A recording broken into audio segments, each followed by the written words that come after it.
নওগাঁর সাপাহার সীমান্তে জড়ো করা ৯ জনকে ফিরিয়ে নিয়েছে বিএসএফ। আমরা সরাসরি যুক্ত হতে চাই। সাপাহার সীমান্ত থেকে সহকর্মী শফিক ছোটন যোগ দিয়েছেন। শফিক, সীমান্ত এলাকার পরিস্থিতি প্রথমত কেমন দেখছেন এবং যেই ৯ জনকে জড়ো করা হয়েছে তাদের কখন ফিরিয়ে নেওয়া হয়েছে? ছোঁয়া, আমি এই মুহূর্তে সাপাহার উপজেলার পাতারি উত্তর পাতারি এলাকায় আছি। গতকাল যেখানে বিএসএফ ৯ জনকে বাংলাদেশ অভ্যন্তরে ঠেলে দেওয়ার চেষ্টা করেছিল, ঠিক সেই জায়গাতে আছি।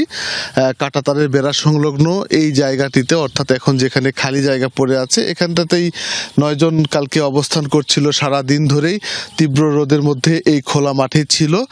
রাতের বেলা কাঁটাতারের বেড়ার যে লাইটগুলো আছে সেগুলো বিএসএফ বন্ধ করে রেখেছিল সন্ধ্যা থেকেই।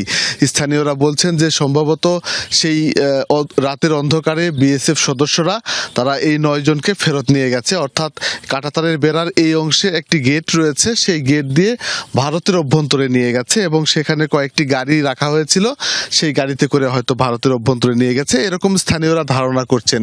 একই সাথে বিজিবির কর্মকর্তারাও আমাদেরকে সকালে জানিয়েছেন যে তাদের ধারণা এই ৯ জনকে বিএসএফ সদস্যরা যেহেতু বাংলাদেশ অভ্যন্তরে ঠেলে দিতে পারেনি, বিজিবি এবং স্থানীয় লোকজনের প্রতিরোধ গড়ে তোলার কারণে তারা ঢুকতে পারেনি, এই কারণে ভারতে আবার ফিরিয়ে নিয়ে যাওয়া হয়েছে। ঠিক একই অবস্থা কিন্তু এর আগেও আমরা কলমুডাঙ্গা সীমান্তে দেখেছিলাম। সেখানেও কিন্তু রাতের আধারে এই ভারতের সীমান্তের যে কাঁটাতারের বেড়া আছে সেই বেড়ার পাশে যেসব লাইট আছে এই লাইটগুলো বন্ধ করে দিয়ে কিন্তু পুশিনের চেষ্টা করা সেই ব্যক্তিদেরকে ভারতের বিএসএফ ফেরত নিয়ে যায়।